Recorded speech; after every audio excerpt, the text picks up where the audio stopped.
9 بجے وہ بنگلے پہنچی تو مالکن چیخنے لگی، اتنی دیر سے کیوں آئی ہو؟ میں نے کہا تھا وقت سے 10 منٹ پہلے آنا، اب تنخواہ میں سے کٹوتی ہوگی۔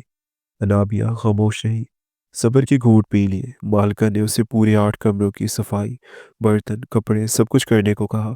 وہ دوپہر 2 بجے تک کام کرتی رہی، ہاتھ پاؤں درد سے کانپنے لگے، مگر یہ پہلا دن تھا، ہار ناممکن نہیں تھا۔ شام 4 بجے جب مالکہ نے کہا اب جا سکتی ہو تو وہ بھوک سے نڈھال تھی، مگر ہمت جمع کر کے گھر لوٹی۔ جیب میں صرف 100 روپے تھے۔ راستے سے روٹی لینے کا سوچا، مگر جیسے ہی وہ بنگلے سے نکلی دیکھا کہ بڑی گاڑیاں باہر کھڑی ہیں، کالی شیشے والی، جیسے فلموں میں دیکھی ہو۔ عجیب سے لوگ اندر جا رہے تھے۔ اسے ابا کی نصیحت یاد آئی، دنیا بری ہے بیٹی، نگاہ نیچی رکھنا۔ اس نے نظریں جھکائی اور رکشہ لے کر سیدھی گھر آ گئی۔ دل میں کھٹک ضرور تھی کہ یہ لوگ کون تھے اور کیوں آئے تھے۔ گھر پہنچ کر اس نے ابا کو دوا دی، مگر چونک گئی کہ دوا ختم ہو چکی تھی۔ گھر میں صرف 3,000 روپے بچے تھے، جبکہ دوا کا خرچ 5,000 تھا۔ ڈاکٹر نے کہا تھا کہ ایک دن کی بھی ناخواہ نہ ہو ورنہ علاج بیکار ہو جائے گا۔ وہ سوچوں میں ڈوب گئی، رو پڑی۔ اگلی صبح فیصلہ کر لیا کہ مالکن سے ادھار مانگے گی۔ سارا دن خود کو سمجھاتی رہی کہ رونا نہیں، ہمت سے بات کرنا۔ جب بات کی تو مالکن بھڑک اٹھی، ابھی تمہیں آئے 2 دن ہوئے ہیں اور تم پیسے مانگنے لگی ہو؟ تم جیسی عورتوں کی عادت میں جانتی ہوں، مانگ مانگ کر ہی جیتی ہو۔ انابیہ کی آنکھوں میں آنسو آ گیا، مگر اس نے ہمت کر کے کہا، بی بی میرے ابا کو کینسر ہے، دوا کے لیے 5,000 روپے کی ضرورت ہے۔ مالکہ نے بے نیازی سے 5,000 روپے اس کے ہاتھ پر پھینک دیے۔ یہ لے لو، تمہاری تنخواہ سے کاٹ لوں گی، اب مہینے بھر مجھ سے کچھ نہ مانگنا۔ انابیہ کے ہاتھ کانپ گیا، وہ سارا راستہ روتی رہی۔ اب وہ 15,000 میں کیا کرے گی؟ گھر کا خرچ، بہن بھائیوں کی فیس یا ابا کی دوا؟ نیند اس رات آنکھوں سے کوسوں دور تھی۔ صبح سر میں شدید درد تھا، مگر کام پر جانا ہی تھا۔ وہ پہنچی تو مالکن کا رویہ عجیب سا تھا، بات بات پر ڈانٹتی۔ انابیہ خاموشی سے سب کچھ سہتی رہی۔ دوپہر میں اسے کپڑوں کے بارے میں کچھ پوچھنا تھا۔ جب وہ مالکن کے کمرے میں داخل ہوئی تو دیکھا کہ وہ الماری کے خفیہ خانے میں ہیروں اور زیورات کو چھپا رہی تھی۔ انابیہ حیران ہو کر پلٹی ہی تھی کہ مالکن نے آئینے میں اسے دیکھ لیا۔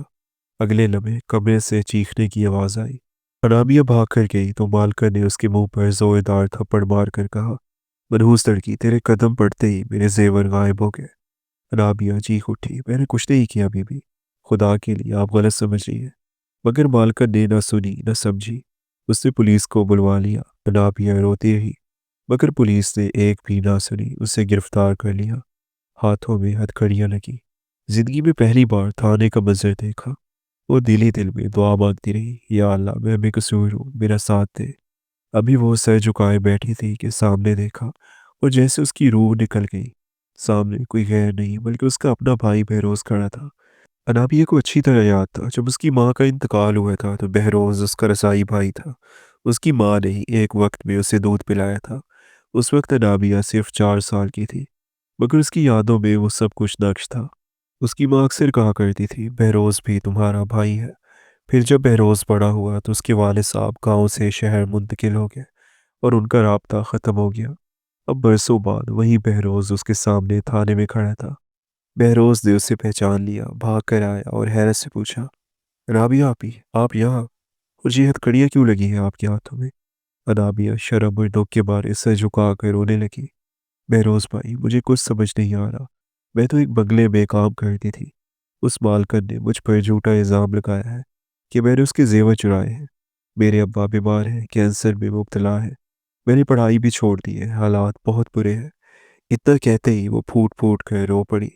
بہروز کے دل پر چوٹ لگی، وہ فوراً اس کے قریب آیا، اس کے سر پر ہاتھ رکھا اور نرم لہجے میں بولا، انابیہ، کوئی تمہیں گرفتار نہیں کر سکتا جب تک کہ تحقیق میں تم مجرم ثابت نہ ہو جاؤ۔ یہ کہہ کر اس نے اپنے ماتحتوں کو حکم دیا کہ فوراً ہتھکڑیاں کھول دی جائیں۔ انابیہ کے ہاتھ آزاد ہوتے ہی وہ کانپتے ہاتھوں سے چہرہ ڈھانپ کر رو پڑی۔ بہروز نے نرمی سے کہا، اب تم ڈرو نہیں، میں ہوں تمہارے ساتھ۔ اس نے فوراً مالکن کو تھانے بلایا۔ جب وہ تھانے آئی تو بہروز نے سخت لہجے میں پوچھا، آپ کے پاس کیا ثبوت ہے کہ انابیہ نے زیور چرایا ہے؟ مالکن ہکلاتی رہ گئی، ادھر ادھر کی باتیں کرنے لگی۔ بہروز نے فوراً کہا، ٹھیک ہے، پھر ہم CCTV کیمروں کی فوٹیج دیکھ لیتے ہیں۔ چند لمحوں بعد جو منظر سامنے آیا اس نے سب کچھ واضح کر دیا۔ فوٹیج میں صاف نظر آ رہا تھا کہ مالکن خود زیورات کو زمین کے اندر خفیہ خانے میں چھپا رہی تھی، مزید تفتیش میں معلوم ہوا کہ بالکن ایک بین الاقوامی منی لانڈرنگ اور اسمگلنگ گروہ سے منسلک ہے جو قیمتی ہیرو اور جواہرات کو چھپا چھپا کر بیرون ملک بھیجتی تھی۔ انابیہ نے غلطی سے یہ سب کچھ دیکھ لیا تھا، اسی لیے بالکن نے ڈر کے مارے اس پر جھوٹا الزام لگا کر اسے گرفتار کروا دیا تھا، مگر آج وہ اپنے ہی جال میں پھنس چکی تھی۔ جرم ثابت ہوا اور وہ جیل کی سلاخوں کے پیچھے پہنچ گئی۔ بہروز نے انابیہ کو تسلی دی، اب تمہیں کسی چیز کی فکر نہیں کرنی، میں تمہیں گھر چھوڑنے جا رہا ہوں۔ تھانے سے نکلتے وقت انابیہ کے دل میں ایک ہی دعا تھی، یا اللہ تعالیٰ تیرا شکر ہے کہ تو نے مجھے رسوائی سے بچا لیا۔ بہروز نے رکشہ بلایا اور سیدھا انابیہ کے گھر پہنچا۔ جیسے ہی وہ اندر داخل ہوا تو یہ منظر دیکھ کر اس کی آنکھیں نم ہو گئی۔ ابا بستر پر پڑے تھے، کمزور، زرد چہرہ، سانسیں بھاری۔ انابیہ ان کے پاس بیٹھی، ان کے سر پر ہاتھ رکھے رو رہی تھی اور انہیں پوری کہانی سنا چکی تھی۔ دروازے پر قدموں کی آہٹ ہوئی۔ انابیہ نے سر اٹھایا تو دیکھا بہروز کھڑا ہے۔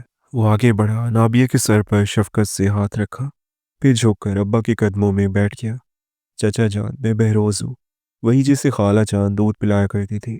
آج اللہ تعالیٰ نے مجھے انابیہ اور آپ کے پاس بھیجا ہے تاکہ آپ لوگوں کی مدد کر سکوں۔ اب آپ کو کسی چیز کی فکر نہیں کرنی۔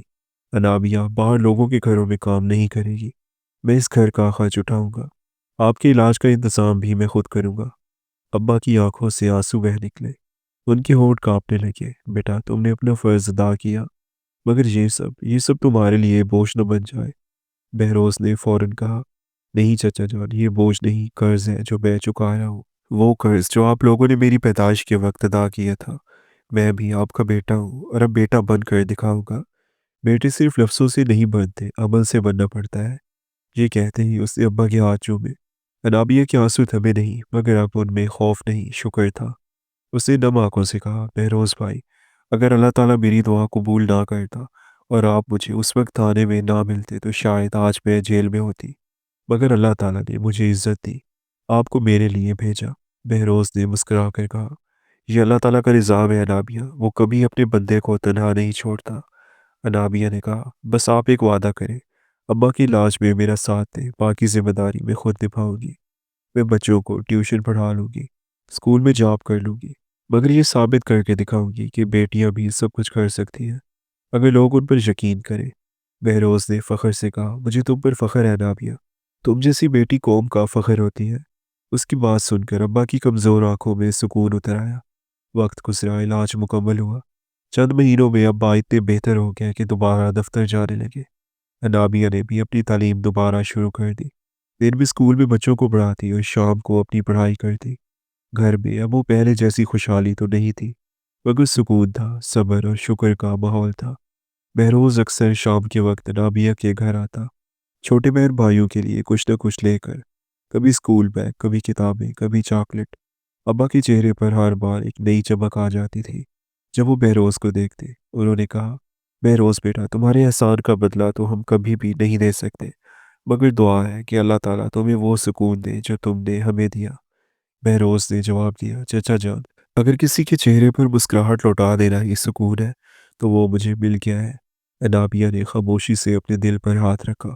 وہ جانتی تھی کہ زندگی کی سختیوں نے اسے توڑا نہیں بلکہ مضبوط بنایا ہے، اور اللہ تعالیٰ نے اسے دکھوں کے بعد رحمت عطا کی ہے۔ اب وہ ہر رات اپنے رب کی حضور سجدہ ریز ہو کر دعا کرتی، یا اللہ تیرا شکر ہے کہ تو نے میرا ایمان سلامت رکھا، مجھے ہمت دی، مجھے اپنی رضا کے راستے پر چلایا۔ اس کی آنکھوں سے بہتے آنسو اب دکھ کے نہیں بلکہ شکر کے تھے۔ وقت کے ساتھ ساتھ بہروز کو مزید پروموشن بھی مل گئی۔